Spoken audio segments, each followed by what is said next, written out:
Hey there, little chicken nuggets. It's me, Carl. Welcome to Grow TV. Welcome to Grow TV. Hosted by Carl. Where we have fun with our friends, talk about Jesus, and go over everything the Bible has to offer. Now once again, welcome to Grow TV.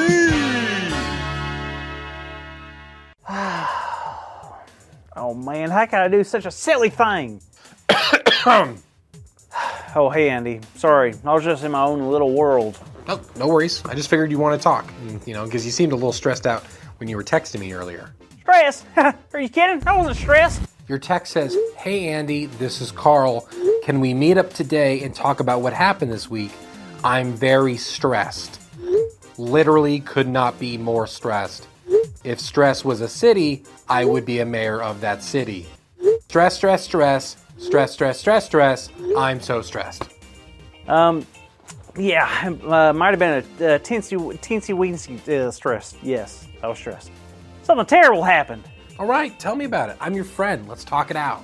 Okay, well, it all started when I was at school. All right, so I was at the school, right? It was a normal day. The music was playing. I just ate my favorite breakfast, fried eggs with gator bites and nanner pudding. Everything was going great until it was lunchtime. So what happened at lunchtime, Carl?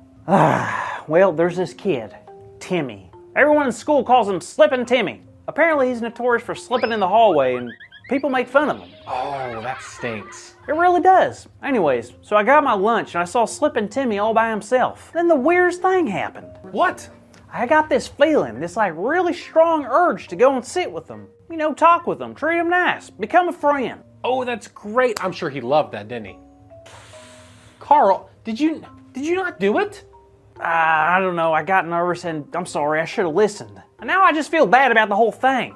Ouch. Yeah, I'm sorry about that. Yeah, and then that night I did my daily Bible reading, and guess what I found out? I learned about a guy named Jonah. Really? What's his story? Oh man, you better buckle up. So Jonah lived back in the Old Testament days, a long, long time ago. And one day Jonah got a message from God for him to go to the city of Nineveh. Now Jonah immediately doesn't like the idea, and he doesn't listen. Kind of like how you don't listen whenever your mama tells you to take out the trash? Exactly. So what does Jonah do? He hops on a boat that's going away from Nineveh. Then suddenly, a crazy storm starts happening. The wind's blowing, the water's moving, and everyone's losing it on board. They're running around, throwing stuff off the boat, doing anything just to help themselves. But guess what Jonah's doing? Helping them? Nope, he was sleeping. Probably because running from God is exhausting.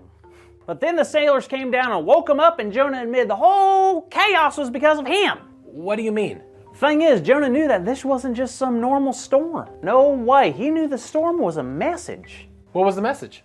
Listen, God wanted Jonah to go tell the people of Nineveh that they needed to change their ways. But Jonah didn't want to do it and disobeyed God, right? So Jonah knew that somehow this storm was God trying to get Jonah's attention. So Jonah told the sailors to take him, throw him overboard, and the storm would stop. Did they listen? Did it stop? Yes and yes. But out of nowhere, God sent a big fish and it swallowed Jonah right up. Oh no! But just wait, the story ain't over yet. Jonah was in the belly of that giant fish for 3 days.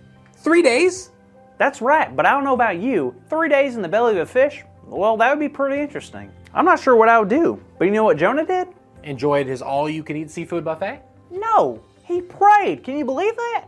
Now, I don't know about you, but I probably wouldn't think to pray if I was covering a bunch of fish slobber. But Jonah did, and in his prayer, he said this: "In my distress I called to the Lord, and he answered me. From deep in the realm of the dead, I called for help, and you listened to my cry." And that's what I don't get. Jonah's a prophet who loves God, right? Yep. And God told Jonah to do something, and Jonah didn't do that thing. You got it. Then why is God still taking care of Jonah and giving him more and more chances? Is that why you're stressed out, Carl? I'm not stressed. What I meant to say is, what do you mean, Andy? I mean, do you feel like you didn't listen to God just like Jonah didn't listen to God? I mean, kind of. I got that strange urge to go make friends with Timmy. Instead, I just ignored it, and now I'm kind of worried that I upset God. And now I'm going to get swallowed by something big and gross. I mean, I can't even walk past birds outside without me thinking that they want me for breakfast. I get that. I don't know. I'm just scared, A little ashamed. I totally understand that, Carl, but get this. God still loves you. You think so? I know so. God knows every mistake you've ever made or ever will make. And God will forgive us for each and every one of those mistakes.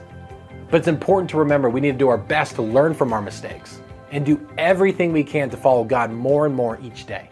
And God gives us second chances. So that means tomorrow I'll say hi to Timmy and we can try to be friends. How great is that?